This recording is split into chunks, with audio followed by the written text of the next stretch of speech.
नमस्ते दोस्तों। तो ये हमारा एनर्जी का जो चैप्टर चल रहा था, इसके आगे की वीडियो में हमने इंट्रोडक्शन देखा ये चैप्टर का, और 6 से 7 जो अलग अलग टर्मिनोलॉजी थी जो एग्जाम में पूछ सकते हैं 3 या 4 मार्क में, वो हमने देखी। अब इस वीडियो में हम देखेंगे energy of heat input in a cycle और energy destruction in a heat transfer process. तो energy of heat input in a cycle हम देखते हैं। तो अब energy of heat input means amount of heat is supplied to the system during one complete thermodynamic cycle. मतलब वो जो एक पूरी थर्मोडायनामिक साइकिल कंप्लीट हुई, उसमें कितनी अमाउंट ऑफ हीट हमने दी, उसे हम बोलेंगे energy of heat input in a cycle. Now heat energy is converted into work output and rest is rejected as a waste of heat to the surrounding।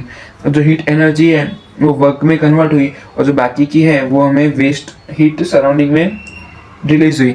ये अब इसको मैं आपको एग्जाम्पल समझाता हूँ। अब ये गाड़ी चल रही है तो उसमें का जो पेट्रोल की जो एनर्जी है वो हमें पेट्रोल की एनर्जी हमको मिल रही है, तो हमारी गाड़ी चल रही है। अब वो एनर्जी तो मिल गई और जो रेस्ट जो जो हमें अनअवेलेबल जो हमको नहीं हुई वो पॉल्यूशन के तरीके बाहर निकल गई। मतलब हमें वर्क डन मिल गया और जो थोड़ी एनर्जी बाहर सराउंडिंग में रिलीज हो गई। जो साइलेंसर में से धुआं निकलता है मैं उसकी बात कर रहा हूँ। तो हम उसकी इक्वेशन क्या होती है, Q input equal to work done plus Q output, मतलब जो निकला वो। ने एफिशिएंसी के टर्म में हम इसे लिख सकते हैं 1 minus Q out divide by Q input. Now during a cycle system absorbs heat from high temperature reservoir. अब क्या होगा, इसमें जो सिस्टम होगा वो हाई टेम्परेचर जो रिजर्वायर होगा उसमें से हीट एब्जॉर्ब करेगा, use to perform useful work, और उसको यूजफुल वर्क करने में उसका यूज़ कर लेगा। और रिमेनिंग जो होगा वो low temperature reservoir for example surrounding में छोड़ देगा। यहाँ पे एग्जाम्पल से समझते हैं कि बॉयलर जो हीट देगा उससे हम क्यू इनपुट बोल देंगे, और इंजन जो वर्क डन देगा उसे हम डब्ल्यू बोलेंगे, और जो कंडेंसर से जो हीट रिलीज होती है उसे हम हीट आउटपुट बोलेंगे। तो ये एग्जांपल फॉर एग्जांपल जो अपने होता है बॉयलर उसका लेके हमने देखा।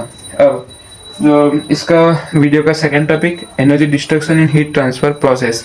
चलिए, when a heat is transferred through the finite temperature difference, part of energy becomes unable to do useful work. Now this energy is called energy destruction or irreversibility।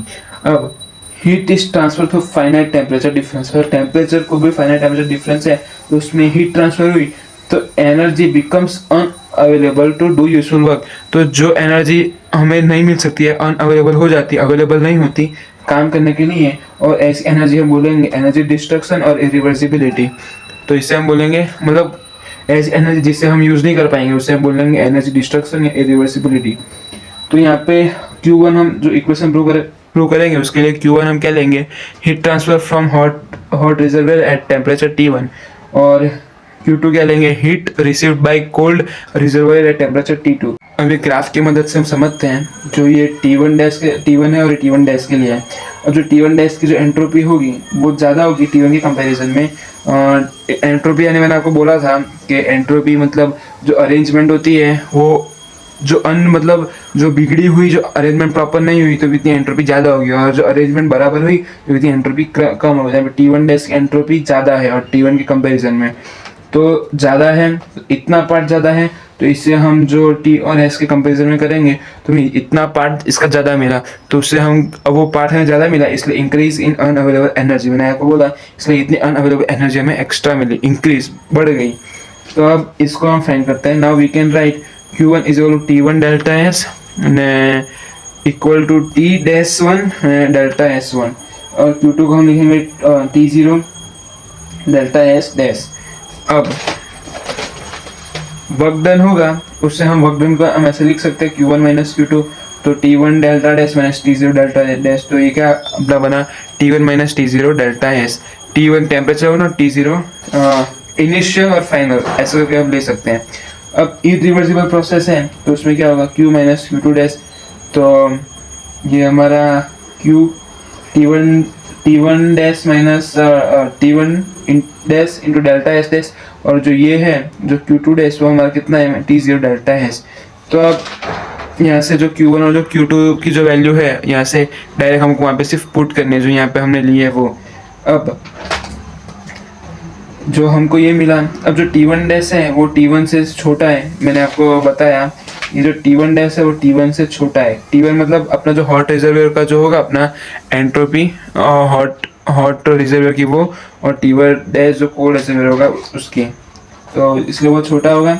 और entropy delta S dash delta S dash. अब T1 dash T1 से छोटा है, तो जाहिर सी बात है उसका वर्क डन भी W यानी उससे छोटा होगा ना। लॉस ऑफ एनर्जी तो क्या होगा, W माइनस W डैश।